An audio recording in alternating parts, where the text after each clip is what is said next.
মুসলমান শুনো, অন্তরের কানটা লাগে শুনো। ছোট্ট একটা কারগুজারি শোনাই, যেটা শোনাইলে আর কোনোদিন মা বাবার মনে কষ্ট দিতে মন চাইতো না। হযরত মুসা কাযিম রাহমাতুল্লাহ আলাইহি শাম দেশে বসবাস করতেন। বড় আলেম, দামেস্কে যার বাড়ি, শাম দেশে আগমন করেছিলেন। আগমন করার পর হযরত মুসা কাযিমের একটা অভ্যাস হলো, তিনি প্রত্যেকদিন ফজরের নামাজ আদায় করার পরে ফজরের নামাজ আদায় কইরা হযরত মুসা কাযিম রাহমাতুল্লাহ আলাইহি উনি বসে থাকতেন, অপেক্ষা করতেন সূর্য উদয় হওয়ার জন্য। বেশি উপরের কোনো ক্লাস লাগবে না, মাদ্রাসায় 9 10 যে হাদিসের কিতাবটা পড়া হয়, ওই হাদিসের কিতাবের বাবু সালাত অধ্যায়ের মধ্যে তাকায় দেখবেন আল্লাহর নবীর নামাজের খাসিয়ত হলো, নবী আমার ফজরের নামাজ পড়ে ততক্ষণ বিছানা ত্যাগ করতেন না, নামাজের মুসল্লা ত্যাগ করতেন না যতক্ষণ সূর্য উদয় না হইতো। সূর্য উদয় হওয়ার পরে আমার নবী 2 রাকাত নামাজ আদায় করতেন, যেটাকে চাষতের নামাজ অথবা দোহার নামাজ বলা হয়। ওই 2 রাকাত নামাজ পড়ে আমার নবী দোয়া করার পর তারপরে নামাজ ত্যাগ করতেন, মুসল্লা ত্যাগ করতেন। জোরে কোন মারহাবা। হযরত মুসা কাযিম রাহমাতুল্লাহ আলাইহি বলেন, প্রতিদিনের নেই ওই দিন আমি নামাজের জন্য অপেক্ষা করতে লাগলাম, কিন্তু আগের রাত্রে আমি সজাগ থাকার কারণে ফজরের নামাজ পড়ে আমার চোখের মধ্যে একটু ঘুম ঘুম ভাব আসতেছে। আমি সেজদায় পড়ে গেলাম। সেজদার মধ্যে আমি হঠাৎ করে কখন জানি আমার চোখটা বন্ধ হয়ে গেছে, আমি টের পাই নাই। আমার চোখটা যখন বন্ধ হয়ে গেছে, এমন টাইমে আমি হঠাৎ করে দেখতে পাইলাম, জানো জগতের মানুষ, আমি দেখতে পাইলাম একজন আল্লাহর বান্দা হাউমাউ করে করে তার কবরে শুয়া শুয়া কান্নাকাটি করতেছে। আমি জিজ্ঞাসা করলাম, ও আল্লাহর বান্দা, কেন হাউমাউ করে করে কবরে এভাবে কান্না করো? বলে, আমি কান্না করি অন্য কোনো কারণে না, আমি স্বামী হিসেবে ব্যর্থ, বাবা হিসেবেও ব্যর্থ। কি বলেন? স্বামী হিসেবেও ব্যর্থ, বাবা হিসেবেও ব্যর্থ। হ্যাঁ, আপনারা যারা মুরব্বীরা আছেন, যুবকেরা আছেন, আপনারা যারা সন্তান জন্ম দিচ্ছেন, আপনারা যারা আপনাদের স্ত্রীদেরকে এখনো পর্দা করাইতে পারেন নাই, নামাজি বানাইতে পারেন নাই, রোজাদার বানাইতে পারেন নাই, আল্লাহর কসম আপনি স্বামী হিসেবে ব্যর্থ। 2 নাম্বার, আপনারা যারা সন্তান জন্ম দিচ্ছেন, সন্তানকে নামাজি বানাইতে পারেন নাই, কোরআন সুন্নাহওয়ালা বানাইতে পারেন নাই, আপনারা বাবা হিসেবে ব্যর্থ। হে দুনিয়ার মানুষ, মুসা কাযিম বলেন, আমি এমন একটা অবস্থা দেখা আমি জিজ্ঞাসা করলাম, আপনার পরিবার কোথায়, বাড়ি কোথায়, আপনার ঘর কোথায়, আমারে বলেন, আমি আপনার তালাশ করি। তিনি বলেন, ও দুনিয়ার মানুষ, আমারে উনি জবাব দিলেন, আমার ঘর অমুক জায়গায়, শাম দেশের মসজিদের পশ্চিম অঞ্চলে অথবা পূর্ব অঞ্চলে। আমি মুসা কাযিম তালাশ করতে লাগলাম, কোন জায়গায় কোন জায়গায় এমন একজন ব্যক্তি, তার স্ত্রী এবং সন্তান আছে একজন। উনি তালাশ করতে করতে কোনো মানুষকে পাইলেন না। এমন টাইমে দেখলেন একটা টাকরা যুবক বয়সের মানুষ হাতের মধ্যে একটা নামাজের মুসল্লা নিয়ে আসছে। মানে যায় নামাজ আর কি, নামাজের মুসল্লা নিয়ে আসছে। ওই নামাজের মুসল্লাটা বিক্রি করার জন্য মুসা কাযিম নামাজের মুসল্লাটা বিক্রি করতে যখন আসছে, উনি বড় অবাক হয়ে গেলেন। আমার এলাকায় এত গরিব দরিদ্র মানুষ আছে যে নাকি নামাজের মুসল্লা বিক্রি করে দেয়। ভালো জিনিস না খারাপ জিনিস? আমাদের মুসল্লা বিক্রি করা এত অভাবে পড়ছে যে আমাদের মুসল্লা বেচে খাওয়ান লাগবো। হযরত মুসা কাযিম বলেন, ওই ব্যক্তির সন্ধান না পায়া আমি নামাজের মুসল্লা যেই ব্যক্তি বেচে তার 100 দিরহাম দিয়া আমি তার নামাজের মুসল্লাটা ক্রয় করলাম। তারে দেখলাম সে খুশি হয়ে 100 দিরহাম নিয়ে দৌড়ে চলে যায়। এমন দিকে গেছে যেদিকে শাম দেশের মদের দোকান, যেখানে মদ বেচা কিনা হয়। আমি মনে কিছু নিলাম না, আমি ওই চাদরটা নামাজের মুসল্লাটা হাতে নিয়া পুরা শাম দেশের বড় মসজিদের ডাইনে বামে সামনে পেছনে তালাশ করতে লাগলাম। কে রে এলাকার মানুষ যাদের ঘরে এত অভাব, শাম দেশের এলাকার মধ্যে অভাবী মানুষ আছো, যাদের ঘর থেকে নামাজের মুসল্লা বিক্রি করে দেওয়া হয়েছে। এমন টাইমে আল্লাহর একজন আবাদা মহিলা, দিনে নামাজি, মুত্তাকি, ফরেজগার, তিনি ওনার ঘরের মধ্যে প্রবেশ করে দেখে ওনার ঘরের মধ্যে নামাজের মুসল্লা নাই নামাজ পড়ার জন্য। উনি চোখের পানি ফালায়া ফালায়া ঘরের দরজার মধ্যে বৈশা বৈশা কান্দে। হযরত মূসা কাযেম রাহমাতুল্লাহ আলাইহি বলে, আমি ওই মহিলার কাছে বললাম, মা আপনি কি সেই পরিবার যে পরিবার থেকে নামাজের মুসল্লাটা বিক্রি করে দেওয়া লাগছে শুধু একমাত্র আহার জোগাড় দেওয়ার জন্য? তিনি বলেন, হ্যাঁ হ্যাঁ আমি সে মহিলা। আপনি এই চাদরটা কই পাইলেন, নামাজের মুসল্লাটা কই পাইলেন? তিনি বলেন, একজন সুন্দর যুবকের কাছ থেকে নিছি ক্রয় কইরা। মহিলাটা কান্না করে ডাক দিয়া কয়, ও সামদেশের আলেম, দামেস্ক থেকে আগন্ত মেহমান, এই নামাজের মুসল্লাটা আমার স্বামী আমার বিবাহের সময় মোহরানা দিছিল, একটা কোরআন শরীফ আমারে মোহরানা দিছিল। হুজুর আমার গর্ভ থেকে এমন একটা নালতের সন্তান জন্ম নিছে, এমন একটা অপয়া সন্তান জন্ম নিছে যে সন্তানটা আমার ঘরের কোনো কিছু বাদ রাখে নাই, সব বেচা দিছে শুধু একমাত্র নেশা করার জন্য। হুজুর গোসল কইরা যোহরের নামাজ আদায় করার জন্য ঢুইকা দেখি আমার নামাজ পড়ার যে মুসল্লাটা, ওই মুসল্লাটা আমার কাছে নাই, মুসল্লাটাও মনে হয় আমার ফুতে নিয়ে গেছে। চিন্তা করছেন নিরে কেমন নেশাখোর, মায়ের নামাজের মুসল্লা বেচা নেশার টেহা যোগায়। বড়ুরা এলাকায় এমন অনেক নেশাখোর আছে যারা নেশার টাকার জন্য পাগল পাড়া হইয়া এলাকার কল দিয়েও সুন্দর মতো থায় না, চুরি করে লইয়া জাগা। শুনেন মহিলা কই, হুজুর আমার সন্তান তো ইবাদতি করে না, কেমনে পাঠাইতাম? যখন আপনার সন্তান নেশা করার জন্য টাকা খোঁজে, এটা বুঝেন কিনা, নেশা করে যখন নেশা করার বেড়ার উঠতে থাকা, হ্যাঁ এমন ভাবে আচরণ করে মনে হয় তার এক্ষুনি টেহা লাগবো, কয়জনে রক্ত বেচ্ছা লাগবে, আছে না? হুজুর কইছে, হুজুর আমি বুঝি কখন তার নেশার টাকা লাগে, যখনই লাগে সে আইসা আমার ঘরে মাল সামান টোকায়, কোনটা নিয়ে বেচ্ছা লাগে। ডাক দিয়া কয়, মা আপনার সন্তানকে নেশার টাকা দেওয়া হবে, এই কথা বইলা আপনি আমার কাছে পাঠাইবেন আগামীকালকে। মারাজি হয়ে গেলেন, হুজুর আপনার কাছে আমার সন্তানটাকে সফর্দ করলাম, আপনি আমার সন্তানটারে তরিকতের জ্ঞান, শরীয়তের জ্ঞান, হাকিকতের জ্ঞান, মারেফতের জ্ঞান দিয়া দিয়েন। ঠিক আছে, নিয়ে গেলেন হুজুর বাড়িতে। পরের দিন ফজরের নামাজের পরবর্তী সময়ে ওই ছেলেটা নেশা করার টাকার জন্য বড় ভাই হুতাশ করতেছে। মা ডাক দিয়া কয়, সন্তান তুমি বুঝি নেশা করার জন্য টাকা চাও? বলে, হ্যাঁ। ও মা আপনি কেন বুঝলেন? বলে, হ্যাঁ বাবা আমি বুঝতে পারছি, তবে বাবা আমি তোমারে নেশা করার জন্য টাকা দিতে পারবো না, তবে তোমারে আমি একটা টাকা যেখানে পাইবা সে সন্ধান দিতে পারবো। মা কোন জায়গায়? বলে, গতকালকে যার কাছে নামাজের মুসল্লাটা বেচছিলা তুমি কম টাকা আনছো, ওনার কাছে যায় আবার টাকা চাও, উনি তোমার টাকা দিব। সন্তান কই, মা দো, যেহেতু আমি সন্তান ফাগলামি করি, সন্তান যত ফাগলামি করুক মার কাছে এটা ফুট, কথা কন না? মার কথাটা শুনছে, দৌড়ে গেলেন সামদেশের মসজিদের ইমাম সাহেব মানুষ, হুজুর আপনি নাকি বলছেন আমার টাকা কম হয়ে গেছে, আপনি আরো দিবেন। হুজুর দেন টাকা। বলে, বাবা তোমার যে টাকা দিব তুমি অপবিত্র, আমি জানি তুমি নেশা করো, নেশাখোররা সবসময় অপবিত্র, নেশাখোররা সবসময় অপবিত্র। রহমাতুল্লিল আলামিন নবী বলে, নেশাখোরের সাথে একই টেবিলে বসে খানা খাইবা না, নেশাখোরের সাথে একই টেবিলে বসবা না, নেশাখোরের সাথে চলবা না, সন্ত্রাস যারা করে তাদের সাথে চলবা না, বসবা না, খাইবা না। নবী কেন? বলে, সন্ত্রাস এবং নেশাখোর যারা তারা আমার দলভুক্ত না, নবীর দলভুক্ত না, মানে মুসলমানও না।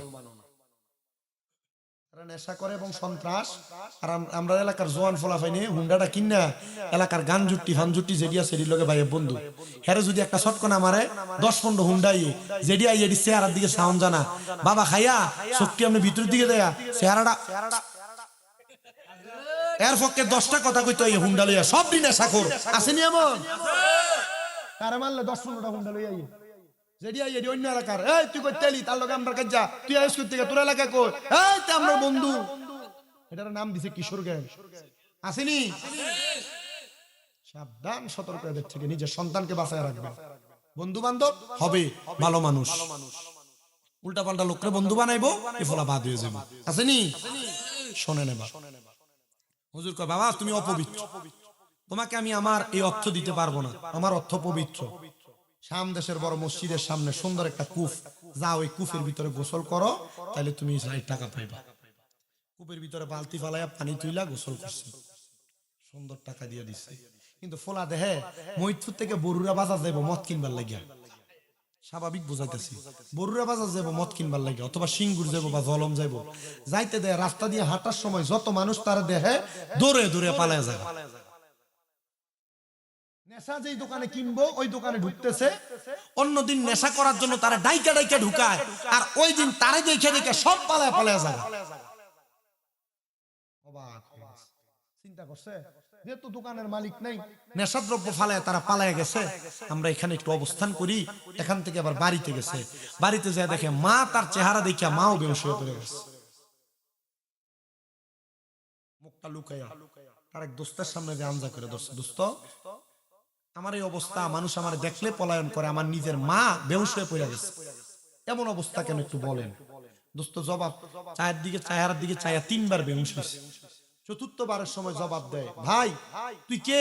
বলে আমি অমুকের সন্তান, আমি নেশা করতাম, তুই আমার চিনস? মানুষ কি এজন্য আমার ঘৃণা করে? কয় না, তোর চেহারা তো বিকট, একবারে নিগ্রু কালো হয়ে গেছে, তোর দেখলেই মানুষ ভয় পায়, আমি তিনবার বেহুশ হইলাম, তোর চেহারা কেন এমন হইল? বুঝতে পারছে, কেউ বুঝিতে পারে না রে ওলি আল্লাহর খেলা, আরে পীর মুর্শিদের খেলা। আরে জোর করিয়া বুঝতে গেলে তার ঘটে মরণ জ্বালা, কেউ বুঝিতে পারে না রে পীর মুর্শিদের খেলা। ওরে 36 বছরে কারো কেনাগি ফুটে না, আবার 6 মাসেরও কালের দয়াল পায় যে 16 আনার দয়াল পায় যে 16 আনা।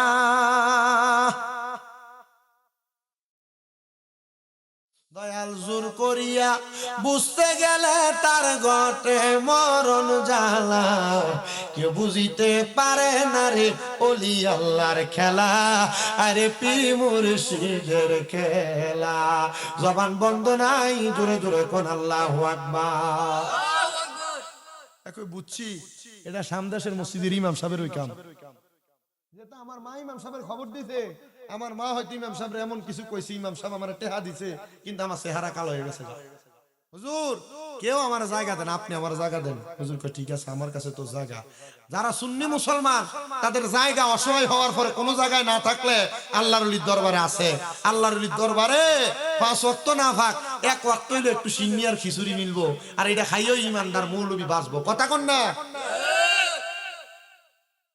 যারা আজীবন উরুস মোবারকের মাহফিলে তবুর উঠে গু বেদাত বেদাত কইয়া ফতুয়া দিছে, এরারও দেখা যায় মাঝে মাঝে উরুস আর মাহফিলের বিরিয়ানি খাবার লাগিয়া মাথার উপর দিয়ে ঘুমটাটা লাগাইয়া এমনি মুখটা গোড়া দিয়ে বয়ে থাকে, তবর করে হোটলাটা দিলে এমনি মুখটা দিয়ে এমনি ধীরে ধীরে লয়। আসেনি এমন ছোট্টা আব্বাজি, তুমি শুননা, তুমি বালা, আইও বুঝো আউলিয়া কেরামের পথ বড় শান্তির পথ, এখানে তাবারুকু আছে, ইবাদত আছে, ইহানত নাই, মুহাব্বত আছে। আপনারা বলেন আল্লাহর ওলিদের মুহাব্বত নিয়া, আল্লাহর ওলির সুহবত নিয়া খারাপ মানুষও ভালো হইতে পারে কি পারে না? হুজুর রাইখা দেন। মা মাঝে মাঝে আসে, ফোলাও মারে দেখে, মাও ফোলারে দেখে, কিন্তু ফোলা মারবার যায় না, মা স্বীকার করেন এটা আমার ফুট, কারণ কালা। কারণ কি? আমার ফুট সুন্দর। মা মনে করছে যে সন্তান নাই। আল্লাহর ওলি কইছে, মা আপনার সন্তান আমার কাছে 3 বছর একটা না। মা কই, হুজুর আপনার কাছে থাকলে কি আমার পুত্র আলেম হইব? হইব। আলহামদুলিল্লাহ। আমি কইছি আমার মাদ্রাসার, আপনার মনে একটু আগে কইছি কিনা আমার মনেও নাই, আমার মাদ্রাসার 5টা ছেলে এক লগে হাফেজ হইছে। আজকে একটা ভিডিও দেখছি ফেসবুকে, হয়তো আপনারা দেখছেন, একটা ছেলে মাত্র 8 মাসে হাফেজ সাহেব হইছে, মাত্র 8 মাসে। কুমিল্লা চকবাজার নূরপুর আমার মাদ্রাসাটা, কখনো গেলে একটু যাই চাইয়াই আছে। এই বছর রমজানের আগে আরো 8 জন ছেলে হাফেজ হইবে। যেটি মনে করেন এর আগে 5টা 6টা মাদ্রাসা ফলাইছি, কারণ আমার কাছে ইয়া হাফেজ হইছে। 9 মাদ্রাসা ফলাই না ফলাও, আমার মাদ্রাসা হাফেজ হইছে এমন আছে। দোয়া করবেন না আপনারা? আল্লাহর কসম, আমি সব মাহফিল কমিটি এলাকার মানুষের জন্য আমি দোয়া করাই। তো যেই কথা মা ডাক দিয়া কই, হুজুর আমার সন্তানটা যেন আমার দানাদাটা ফরাইতে পারে হুজুর, এটা আপনার কাছে আমার আবদার। কই ঠিক আছে, আপনার সন্তান আপনার জানাজা পড়াইবো মা। ও মা, আপনার সন্তান আপনার জানাজা পড়াইবো।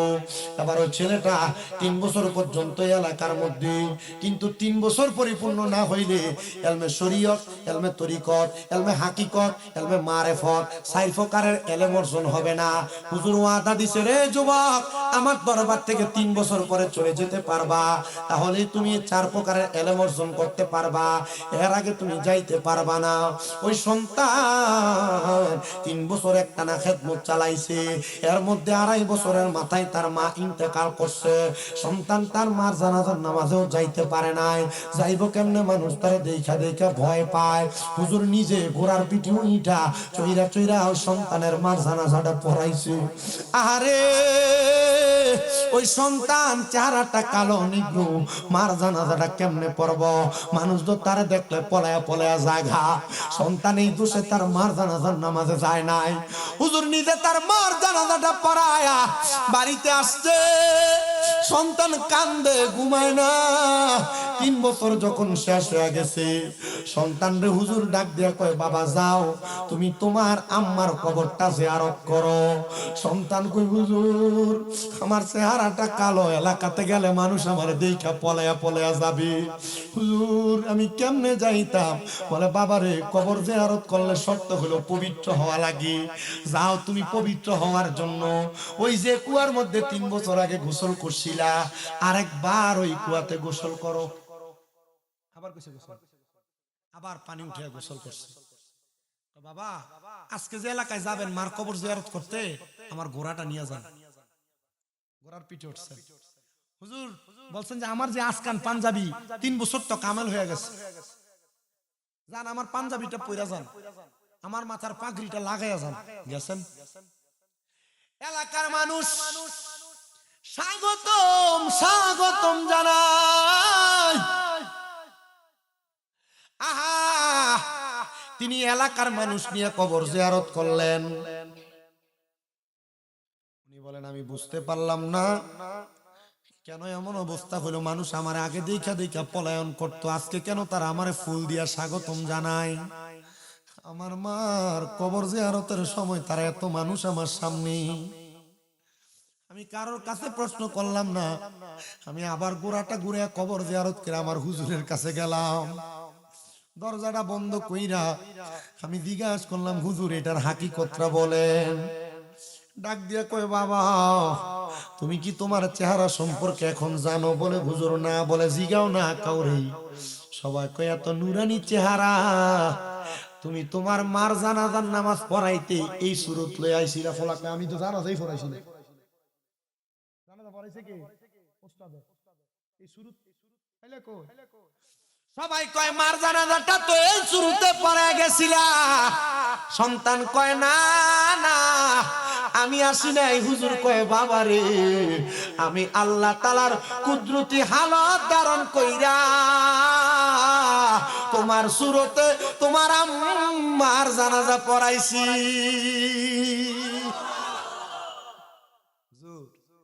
তাইলে আপনি আমারে 3 বছর একটা হাদিস শরীফ পড়াইছিলেন। হুজুর একটা হাদিস শরীফ পড়াইছিলেন, কোন সন্তান যদি তার মা বাবার জানাজা পড়ায়, 2 দিকে সালাম ফিরানোর আগে আল্লাহ মা বাপের কবর আযাব মাফ কইরা দেয়। আপনারা যারা ফুত মাদ্রাসায় পড়ে, নাতিনাতকুর মাদ্রাসায় পড়ে, কোফালটা বড় ভালো, তারা আপনাদের জানাজা পড়াবে, আর তাদের জানাজা শেষ হওয়ার আগে আল্লাহ আপনাদেরকে মাফ করে দিবেন। খোলাফান্ডিরে মাদ্রাসায় পড়ায়েন, জানাজার নামাজ পড়ানোর উপযুক্ত বানায়েন। রাত্রে 1টা-1:30টার দিকে এই ওয়াজ চলে না, রাত্র 2টায়। তবু আপনারা যে মহিদপুরের মানুষ, মহিদপুর দক্ষিণ পাড়ার মানুষ এত কষ্ট করে বসে আছেন, আল্লাহর দরবার থেকে জাযাকুমুল্লাহ খায়রান কামনা করি। আল্লাহ আপনাদেরকে জাযা দান করুক। আমি আরো দোয়া করব আপনাদের জন্য, যদি আপনারা আপনাদের সন্তানদেরকে মাদ্রাসায় পড়ান, জানাজার নামাজ পড়ানোর উপযুক্ত বানান, আল্লাহ কবুল করেন, করেন আমিন। হুজুর আমার মা জানাজা আপনি যে আমার শুরুতে পড়াইছেন, তো আমি তো পড়াইতে পারি নাই, আল্লাহ আমার মা বাপরে জান্নাত দিছেন নি, এটা কোন? এরপরে দরজা খোলেন, এর আগে দরজা খোলা বন্ধ। মারহাবা কয় না তো। আচ্ছা, আল্লাহর ওলিরা চাইলে মুরাকাবা মুশাহাদার মাধ্যমে মৃত মা বাবার কবরের হালত দেখাইতে পারে কিনা? হুজুরকে ফেসে ফেলাই সূত্রে। ঠিক আছে, তবে আমি একটা আমলের কথা কই, ওয়ামিনাল লাইলি ফাতাহাজ্জাত বিহি নাফিলাতাল্লাকা আসা আইয়াবা আসাকা রাব্বুকা মাকামা মাহমুদ। যে আয়াত আল্লাহ নবীর জন্য নাজিল করছে, নবী উম্মতের জন্য আয়াতটারে খাস করাইছে। তুমি তাহাজ্জুদ করে আল্লাহর কাছে কামনা করো, দেখবা তোমার মা কবরে কেমন আছে। সুবহানাল্লাহ কয় না তো? মা কবরে উনি ডাক দিয়া কয় আমি তাহাজ্জুদ নামাজ পড়ছি রে,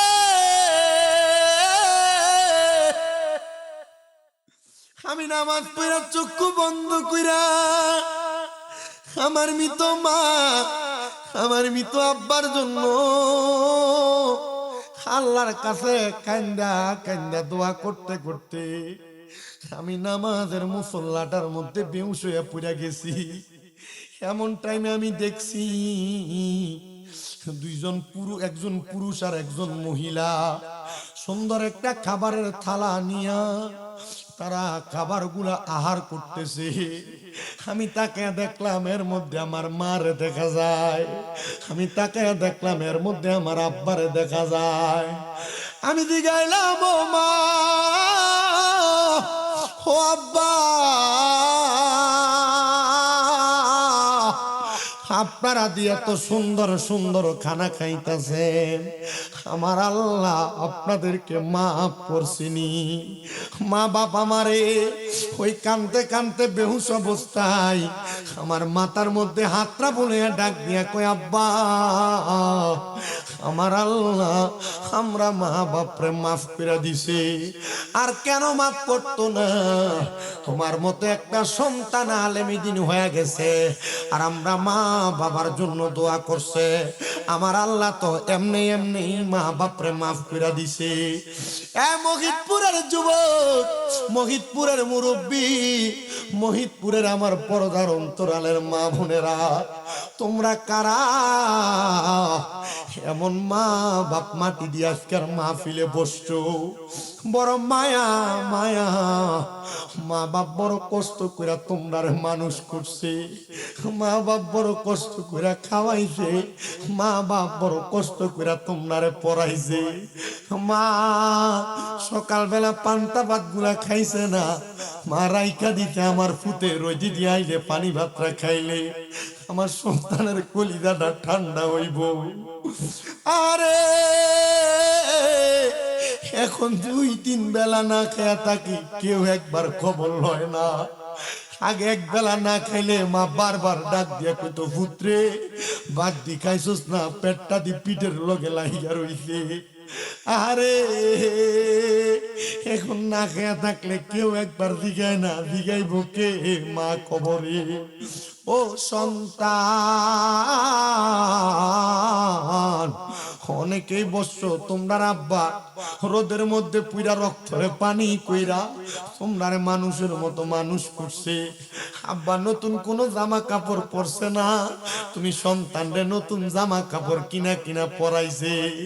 এখন তোমার কাছে টাকার অভাব নাই, আব্বা দুনিয়াতে নাই, আব্বার একটা 500 টাকা দিয়ে কিনা লুঙ্গি পরাইতে পারো না, পরাইবা কেমনে আব্বা কবরে? এ সন্তান, মহিতপুরের কত পোলাপান বিদেশ বৈশা রইছে, আব্বা নাই।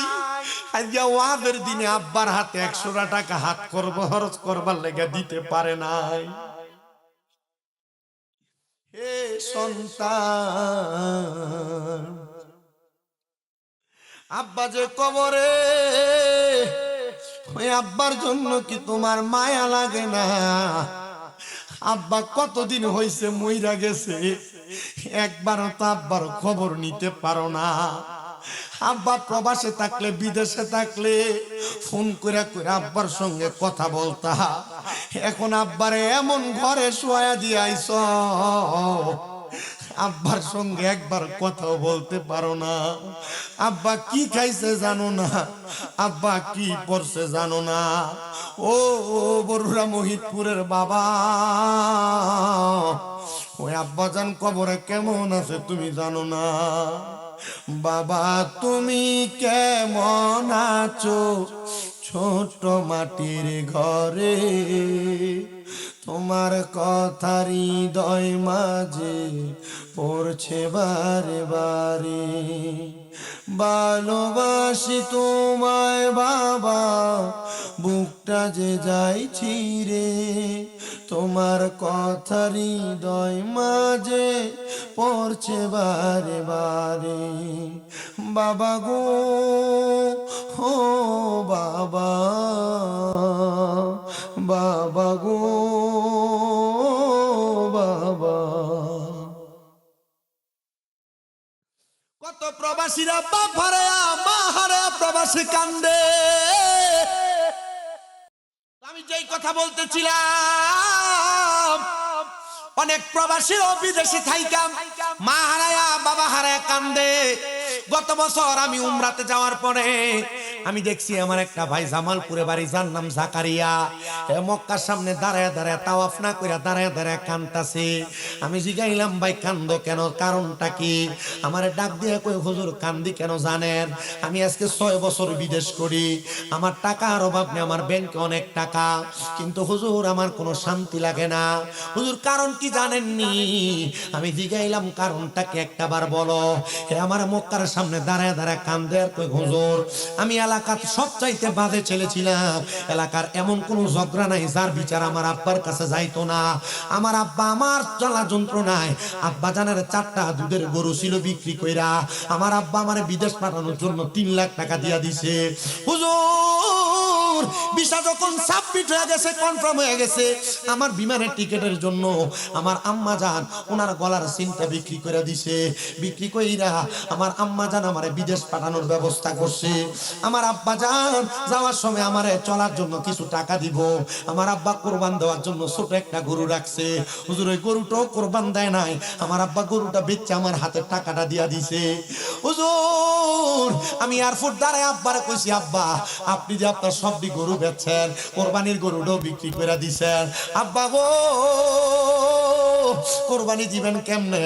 আমার আব্বা চোখের পানি ফালায় কান্দে আর কই পুত্রে তুই বিদেশ যে বেতন পাঠাইলে ওই বেতনের টেহারা দিয়ে আমি আব্বা গরু কিনা কোরবানি দেব।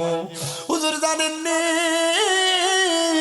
আমি প্রথম মাসে 1,20,000 টাকা সৌদি আরব যাওয়ার পরে কামাই করছি, আমার বেতন মাত্র 40,000 টাকা।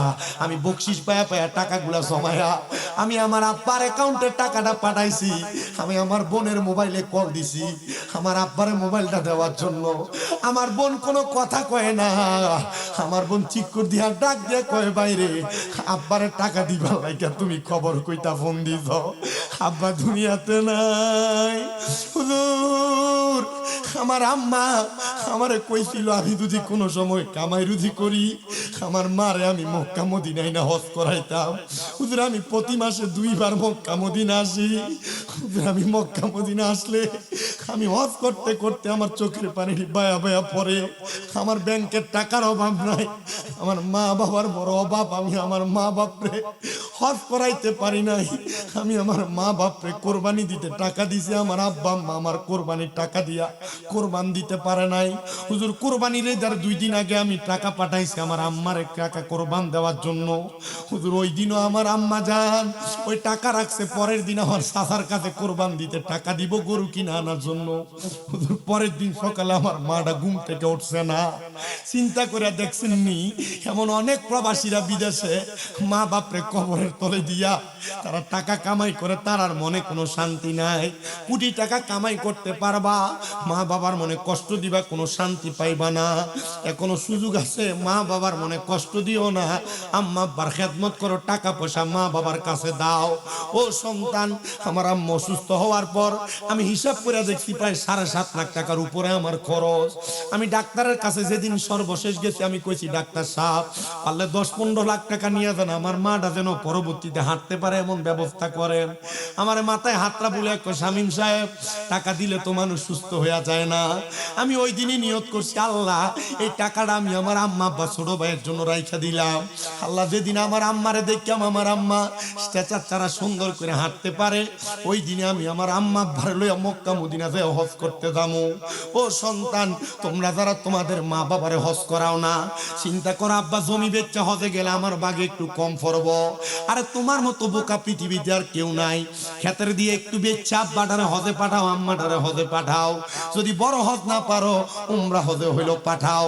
আব্বা আম্মা যদি কাবা শরীফের গিলাপটা ধরে দোয়া করে আসে, নিজাবে রহমত ধরে দোয়া করে আসে, নবী রওজার সামনে দাঁড়ায় দাঁড়ায় দোয়া করে আসে, কি সম্পদ বেচছ, এর চাইতে বেশি সম্পদের মালিক আমার আল্লাহ বানাইবো। সবার কাছে আবদার জানাই, ওই মা বাপরে খুশি রাখো, আল্লাহ খুশি হয়ে যাবে। আর মা বাপরে যদি বেজার করো, আল্লাহ বেজার হয়ে যাবে। এই জন্য আমি আমার মহিদপুর দক্ষিণ পাড়া পাশামিয়া বাড়ির প্রবাসীদের উদ্যোগে যে কবরবাসীর স্মরণে চতুর্থতম মাহফিলে যারা টাকা দিয়া, পয়সা দিয়া, শ্রম দিয়া, বুদ্ধি দিয়া, পরামর্শ দিয়া, মাইক দিয়া, লাইট দিয়া, প্যান্ডেল দিয়া এবং তাবারুকের জন্য যারা টাকা পয়সা দিয়া উপস্থিত হইয়া প্রবাস থেকে যারা শরীক হইছে, আমি সবার কাছে একটাই আবেদন করব, দুনিয়ার সব থাকবে একদিকে, মা বাপ থাকবে একদিকে। মা বাবারে কষ্ট দিয়া কোনো কাজ করা যাবে না। হজ করবা কাম হবে না, নামাজ পড়বা কাজ হবে না। এই জন্য তোমার হজ আর নামাজ, রোজা, ইবাদত সব তোমার মা বাবার কদমের কাছে। এদেরকে খুশি রাইখা নামাজ পড়ো, হজ করো, যাকাত দাও, সব তোমার কবুল হবে। এবার আপনারা বলেন, এমন আম্মা আব্বার খেদমত কইরা দুনিয়া এবং আখেরাতে আমরা সফল কাম হইতে চাই কি চাই না? এই মুমিন বান্দার বুকের মধ্যে হামলা করার পরে কপালে দুইটা ফেরেশতা ডাক দিয়া বলবে, আজরাইল, কপাল দিয়া রুহু বাহির করা যাবে না। বলে কেন? বলে বান্দা কপাল দিয়া 5 ওয়াক্ত নামাজের সেজদা দিছে। এখন যারা নামাজি তারা আজরাইলের কঠিন থাবা থেকে বাঁচবে সেজদা দেওয়ার কারণে। মারহাবা কর। 3 নাম্বার, আজরাইল আবার ফিরে যাবে। যাওয়ার পরে এবার আজরাইল আবার আগমন করবে, বান্দার ডান হাতের বাহু বরাবর হামলা করবে। এই ডান বাহু থেকে আজরাইল আলাইহিস সালাতু ওয়াস সালাম শুনতে পাইবেন দুইজন ফেরেশতা জবাব দেয়, আজরাইল, বান্দার ডান দিক দিয়ে রূহ কবজ করা যাবে না। বলে কেন গো? বলে বান্দার ডান দিকে তার দান এবং সদকা গুলা আছে, এজন্য বান্দার ডান দিক দিয়ে রূহ কবজ করা যাবে না। এবার বান্দার বাম দিক দিয়ে হামলা করবে গো, বাম দিক থেকে জবাব আসবে, আজরাইল, এই বান্দার বাম দিক দিয়ে রূহ কবজ করা যাবে না। বলে কেন কেন কেন? বান্দার বাম দিকে তার মা বাবার খেদমত বিরাজমান, এজন্য বান্দার বাম দিক দিয়ে রূহ কবজ করতে পারবা না।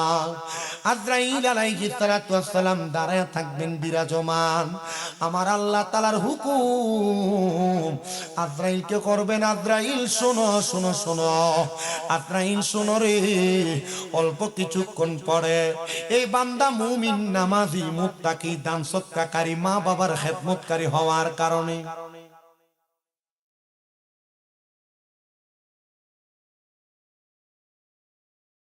কথা কবি, কথাই তো কইতেছস, বেলা শরম নাই।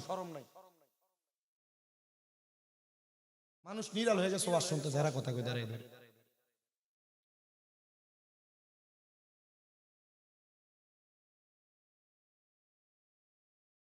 মুমিন বান্দার রূহ নেওয়ার জন্য আজরাইল দাঁড়িয়ে থাকবে। আজরাইলকে দাঁড় করে রাখবে এমন ক্ষমতাবান কি দুনিয়াতে কেউ আছে নাকি? তবে যারা মুমিন বান্দা, নামাজি বান্দা, মা বাবার খেদমতকারী বান্দা, তাদের রূহ নেওয়ার জন্য আজরাইল দাঁড়ায়া থাকবে। ইমানদার মুমিন বান্দা ইন্তেকাল করার সময় কালিমা পড়বে, ওই বান্দাটা কালিমা যখন পড়বে গো, আজরাইল আলাইহিস সালাতু ওয়াস সালাম বান্দার রূহটা হরণ করে নিয়ে যাবে। ও মহিদপুরের বাবা, তোমার এলাকার কত মানুষ মারা যায়, মারা যাওয়ার সময় বিছানাতে প্রস্রাব পায়খানা করে দেয়। কত মানুষ মারা যায়, মারা যাওয়ার সময় জিহ্বায় কামড় দিয়া দেয়। কত মানুষ মারা যায় চোখ উল্টে দেয়। কত মানুষ মারা যায় নাকে মুখে দিয়া রক্ত বাইর করে দেয়। নবী, এমন কষ্ট যদি আপনার উম্মত পায়, আপনার উম্মত তো ইমানি হালতে মরতে পারবে না। নবী আমার কয় না রে না, ওই সময় তো আজরাইলের ভয়ঙ্কর চেহারা দেখা বেঈমান বেআমল বান্দা বিছানাতে প্রস্রাব পায়খানা করে দেয়, জিহ্বায় কামড় দিয়া দেয়, নাকে মুখে রক্ত ছাইরা দেয়। কিন্তু কোন মুমিন বান্দা ইন্তেকালের সময় সাকরাতুল মাউতের বিছানায় এমন অবস্থা হবে না। কেন কেন গো? কারণ মুমিন বান্দা ইন্তেকালের সময় কালেমা পড়বে। ওই যে দুইজন ফেরেশতা মুমিন বান্দার কাছে আসছে, ওই দুইজন ফেরেশতা মুমিন বান্দার নাকের কাছে মেশক আম্বরের সুঘ্রাণ ছড়াইয়া দিবে। বান্দা যখন চক্ষুটা খুলবে, বান্দার সামনে একটা জান্নাতি তুফা আপেল ধরে রাখা হবে। ওই বান্দা যখন কালেমা পড়বে, লা ইলাহা ইল্লাল্লাহু মুহাম্মাদুর রাসূলুল্লাহ সাল্লাল্লাহু আলাইহি ওয়াসাল্লাম, ওই দালান ঘর দেহ তোমার চর্ম চর গলে পচে যাবে, শিরায় উপশিরা গুলো ছিন্ন ভিন্ন হবে, মুন্ডু মেরু দণ্ড সবই হবে ছিন্ন ভিন্ন, দণ্ড মেরু দণ্ড সবই হবে খণ্ড খণ্ড, পড়ে রবে মাটি রয় পরে মোনামার, কেন বান্ধ দালান ঘর রে মোনামার, কেন বান্ধ দালান ঘর। মুসলমান এ মোহিতপুরের বাবা, একটু স্মরণ করো সেই মাটির ঘরের কথা। আরামে থাকবা না, আরাম ছাড়া থাকবা। ওই কবরে কেমনে তুমি ঠান্ডা বিছানায় শুয়ে থাকবা? বিছানাও নাই।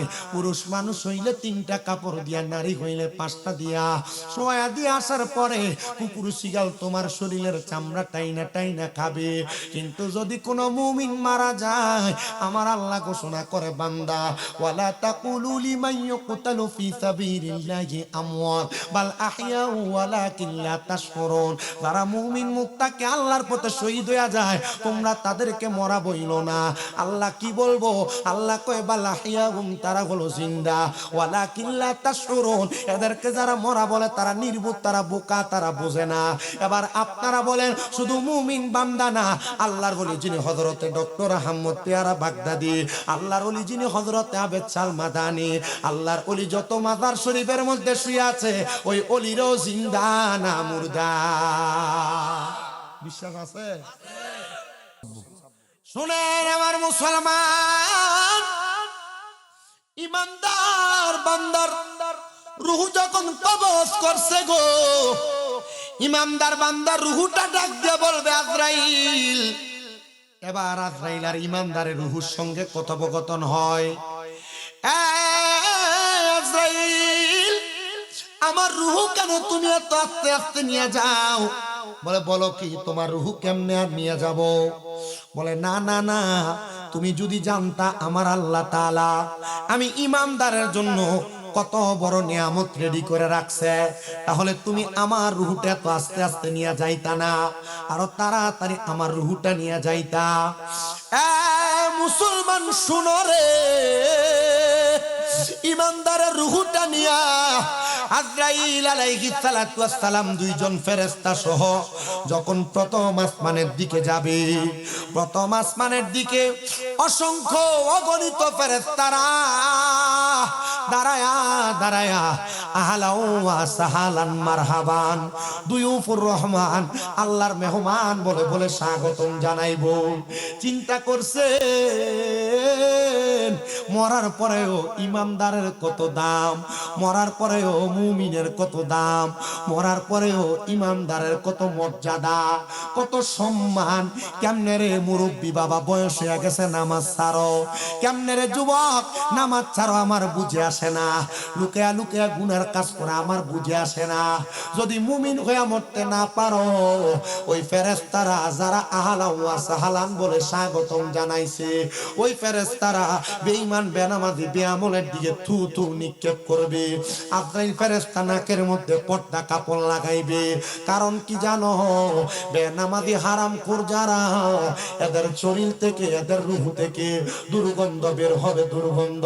হুজুর কি বলেন, কি বলেন? আরে দুর্গন্ধ কেন বের হবে না? সুদের টাকা দিয়া পেটটারে বড় বানাইছো, তোমার শরীরের মধ্যে দুর্গন্ধ, তোমার রূহের মধ্যে দুর্গন্ধ, এটা অস্বাভাবিকের কিছু না। হারাম টাকা খাইয়া ভাই ভাতিজার জমি দখল কইরা কইরা সম্পদ বাড়াইছো, তোমার রূহ থেকে দুর্গন্ধ আসবে না তো কার দেহ থেকে দুর্গন্ধ আসবে? আবার সুদের ব্যবসা স্বাভাবিক ভাবে করে না, অস্বাভাবিক ভাবে চালায়। লাখে 40,000 টাকা বছরে বছরে খায়। আপনারা কোন এমন সুদখোর বড়ুরা থানায়ও আছে না? না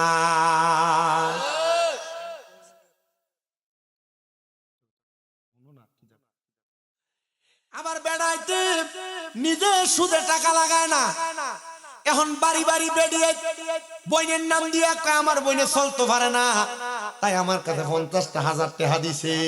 এমন বইনের নাম দিয়া, ভাইয়ের নাম দিয়া সুদের উপর টাকা লাগায়। আপনারা কোন এমন বেরিয়ে তো মহিতপুর আসেনি?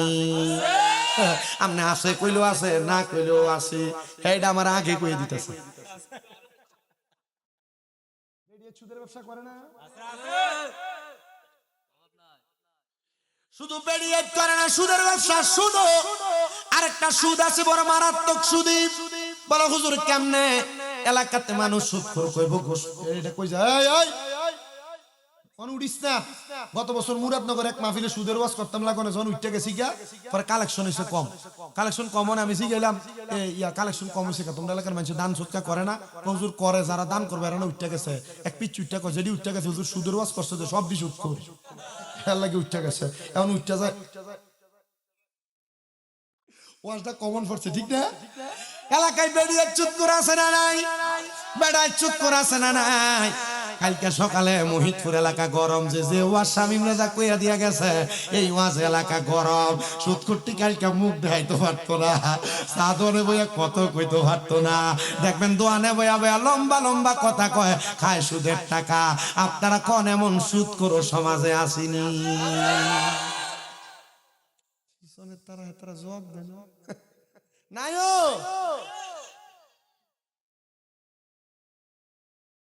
আরেকটা সুদখোর বড় মারাত্মক সুদখোর। হুজুর এটা কোনটা একটু বলেন না? এটা দেখবেন এলাকাতে মানুষ সুদখোর করবে, এজন্য এলাকাতে সুদের ব্যবসা করে না। এটা কামটা করে জায়গা বেচে, ক্ষেত বেচে, ফাত্তর বেচে, বেচা এককালীন 10 লাখ টাকা নিয়া ব্যাংকের ভিতরে রাখে। এটারে ব্যাংকের নাম দিছে এফডিআর। 10 লাখ 10 বছর রাখলে 10 বছর পরে এটা 20 লাখ হয়। এবারে যদি দিন যায়, কাকা আপনি তো কোনো কাম কাজ করেন না, চলেন কেমনে? আল্লাহ তাআলা কইয়া ব্যাংক থেকে সুদের টাকা তুইলা তুইলা খায়। এমন সুদ পুরো সমাজে আছে না নাই? ডিজিটাল সুদ। আরেকটা সুদ আপনার বউ আপনার ফার্ম দিয়ে খাওয়ায়। বলো হুজুর এটা কোনটা? এই সুদরা হলো দেখবেন রাত্রবেলা কানে কানে কয়,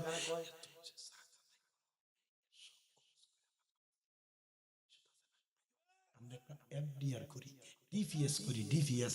এই ডিপিএস এর নাম দিয়া সুদের টাকা খায়, এমনও বেড়াইতে এলাকায় আসেনি। এটা সব জোরে দেয় না, তলে তলে অনেকে কইরা রাখছে।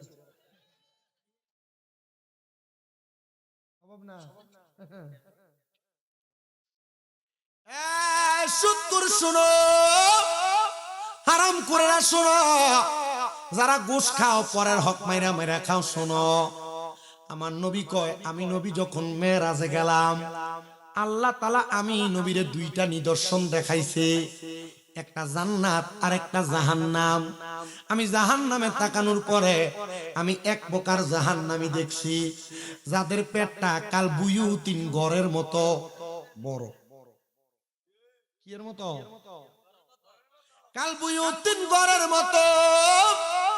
আমি তাদের পেটটা দেখছি। সাহাবায়ে কেরাম কয়, নবী এরা কারা কারা?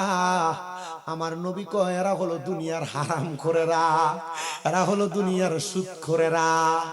ভাই ভাতিজার জমি দখল করে খাওয়াইনারা হাদিসে মুবারাকার মধ্যে দেখলাম গো নবী কয় আমি রাহমাতুল লিল আলামিন নবী ঘোষণা করে শোনো ওই চুতকুরের পেটের মধ্যে বড় বড় কাল দুই শিংওয়ালা সাপ তাদের কলিজার মধ্যে বড় বড় করে এমন ভাবে কামড় দেয় মনে হয় তাদের কলিজাটা একসাথে খায়া ফেলতেছে। এজন্য সবার কাছে আমার আবদার, হারাম খাইতে সাবধান, পরের হক মাইরা খাইতে সাবধান, জমি দখল করতে সাবধান, মানুষের খেতে গালা কাঁচাইতে সাবধান। আগে খেতের লাইলে দিয়া বেঙ্গারি দিয়া মাটি কেটে আনা যাইতো, ধানের ফোজা আডি বান্দা বান্দা আনা যাইতো, এখন আনা যায় না। খেতের গালা এমন কাঁচান কাঁচাইছে আতের বান হইয়া গেছে। আপনারা কোন এমন খেতের গালা কাঁচানের নামে ভূমিদস্যু সমাজের মধ্যে আছে না? না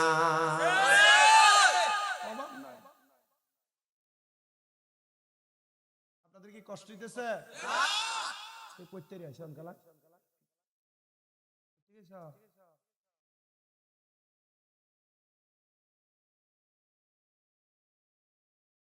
এই জন্য আমি সবার কাছে আবদার জানাই, পান বেচলে গুনাহ হবে, বুড়া বাজার বাসে বাসে আইতে আইতে বুট বাদাম বেচতে গুনাহ হইব, হালাল মাটি কাটলে গুনাহ হবে, রিস্কা চালাইলে গুনাহ হবে, হালাল। আরে সুদের টাকা দিয়া সুন্দর একটা বিল্ডিং বানাইছে, এখন আর এর লগে কেউ লাগতে পারে না। এলাকার রিক্সা ড্রাইভারের সালাম হইতো না, আমি কি লেগে দিতাম? আমার টাকার অভাব নাই, হ্যাঁ না আমার সালাম দিব।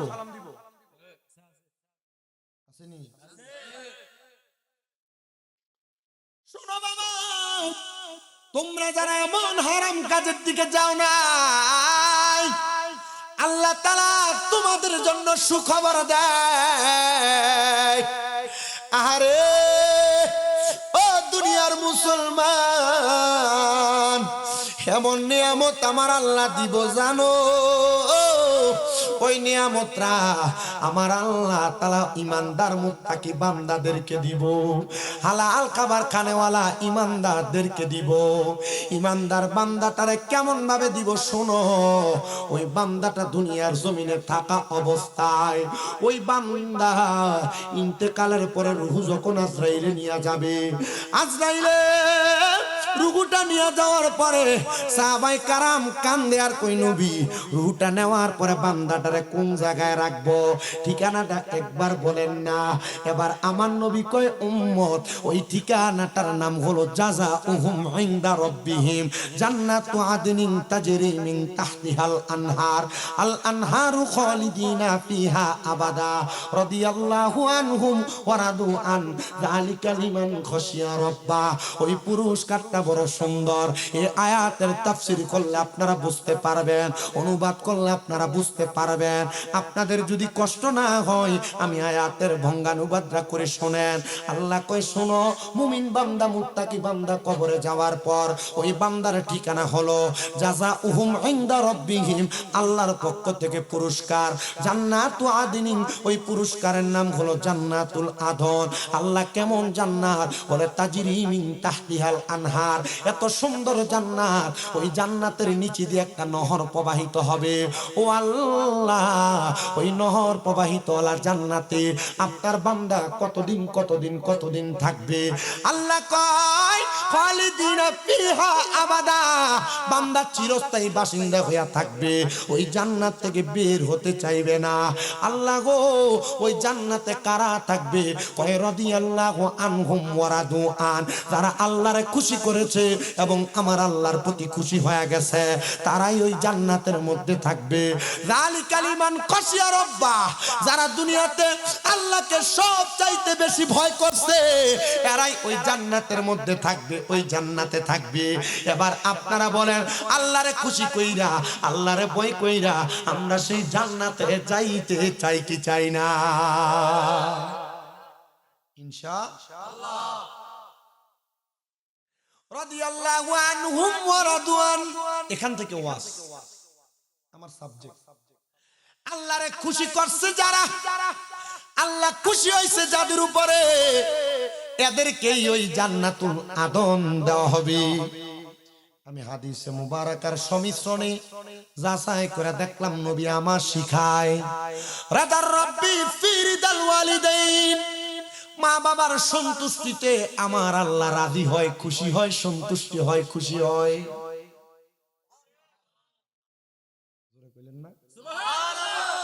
সাখাতুর রব্বি ফি সাখাতিল ওয়ালিদাইন, আম্মা আব্বার অসন্তুষ্টিতে, আম্মা আব্বারে রাগান্বিত করলে, আম্মা আব্বারে অসন্তুষ্ট করলে আমার আল্লাহ অসন্তুষ্ট হয়। নামাজ পড়বা দাম নাই, রোজা রাখবা দাম নাই, হজ করবা দাম নাই, যাকাত দিবা দাম নাই, ইবাদত করবা, দান সদকা করবা কোনো দাম নাই। মা বাবা নারাজ, আমার আল্লাহ নারাজ। মা বাবা খুশি, আল্লাহ খুশি। আরে পৃথিবীতে মায়ের মতো আপনে কেউ হবে না, বলো পৃথিবীতে মায়ের মতো আপনে কেউ হবে না। তোমরা কোনদিনও মায়েরই মনেতে কষ্ট দিও না, তোমরা মায়েরই কষ্ট। জবানটা ছাইরা দেন না, একটু মুহাব্বতে পড়েন না। পৃথিবীতে মায়ের মতো আপনে কেউ হবে না, বলো পৃথিবীতে আপনে কেউ হবে না। তোমরা কোনদিনও মায়েরই মনেতে কষ্ট দিও না, তোমরা কোনদিনও মায়েরই মনেতে কষ্ট দিও না। কত পাপী আছে যে মাকে কষ্ট দেয়, মায়ের মনে কষ্ট দিয়ে অভিশাপ নেয়। হায়রে মায়ের মনে কষ্ট দিলে কষ্ট পায়রা বানা, বলেন বাবার মনে কষ্ট দিলে কষ্ট পায়রা বানা।